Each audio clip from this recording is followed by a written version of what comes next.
Mga kabayan, isang dating mataas na pinuno ng gobyerno ng Pilipinas ang nanawagan at sumulat sa makapangyarihang tao sa buong mundo na si US President Donald Trump para hilingin dito na tulungan ang kanyang kaalyado na si dating Pangulong Duterte na makalaya at pauwi na sa bansa. Nakasalukuyan nakadetine pa rin sa International Criminal Court o ICC sa The Hague, Netherlands.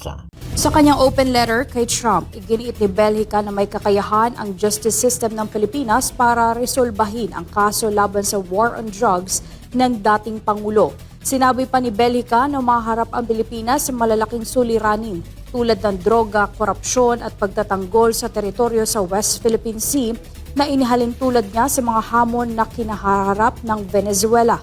Anya, ang layunin ng kanyang apela ay makamit ang pag-uwi ni Duterte mula sa ICC at tiyaking mabibigyan ng due process ang 84 na anyos na former head of state dito sa bansa. Ang panawagan ni Belhica ay bahagi ng mas malawak na kampanya para kay FPRD, kabilang na ang signature campaign ng kanyang supporters sa buong mundo para sa isinusulong na interim release ng dating Pangulo.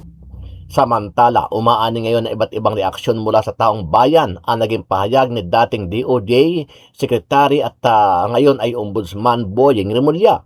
Ito ay matapos sisihin ni Remulla ang administrasyon ni dating Pangulong Duterte na aniya ay pinabayaan lang ang kaso ng missing sabungero na di umano ay pinamunuan ng bilyonaryo at negosyanteng si Charlie Atong Ang.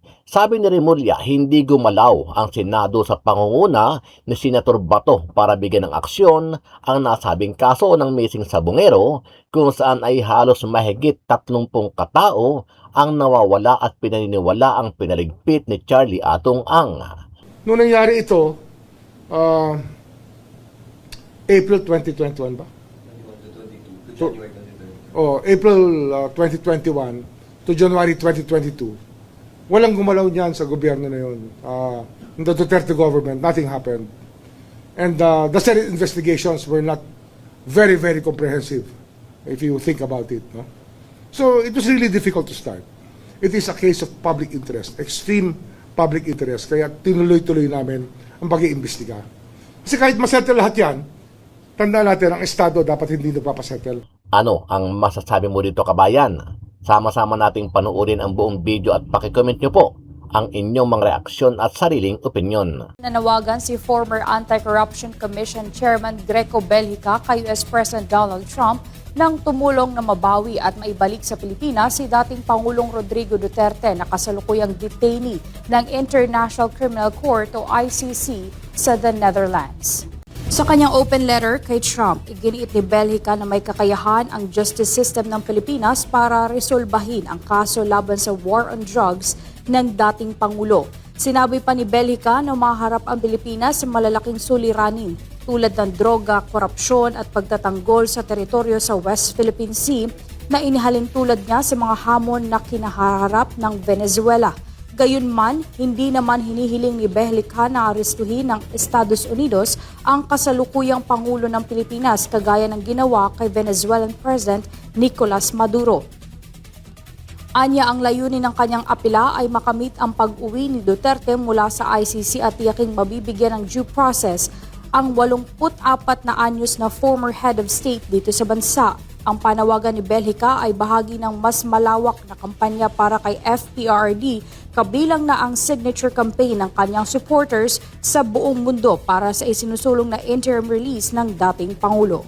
Ano yan evidence-based kasi tayo. Dapat matibay ang pinanggagalingan natin. Pag hindi matibay kasi, kahit na alam mo, hindi rin, it will not hold water It will not hold water. Kaya ang gusto natin, mas matibay lang ang basihan. Yan, nagkaroon ako ng case conference a week ago about that. Sabi ko nga, I need more information to tie up. Kasi nga, kahit na nandito na ako, I've nurtured that case from the very beginning. Kasi nga, walang gustong gumalaw niyan Walang gusto talaga. I mean, noong nangyari ito, April 2021 ba? April 2021 to January 2022. Walang gumalaw niyan sa gobyerno na yun. In the Duterte government, nothing happened. And the Senate investigations were not very, very comprehensive, if you think about it. No? So it was really difficult to start. Very difficult to start. But we just kept plodding on. Yun ang storya ng Sabongero case. Never give up. Especially, what is at stake here is public interest. Pwedeng nagsettle yung ibang pamilya na bigyan ng pera. Pero, the principle of parents patriae, the state has parang parental authority yan. Parang inaalagaan mo taong bayan. Kaya, the state takes a special interest in this. It's not just a private case. It is a case of public interest, extreme public interest. Kaya tinuloy-tuloy namin ang pag-iimbestiga. Kasi kahit masettle lahat yan, tandaan natin, ang Estado dapat hindi nagpapasettle.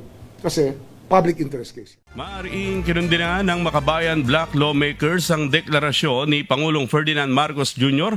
na malapit nang matapos ang trabaho ng Independent Commission for Infrastructure o ICI sa kabilaan nila sa komisyon ng walang quorum at walang halos anumang maipakitang bunga ng pag-iral nito.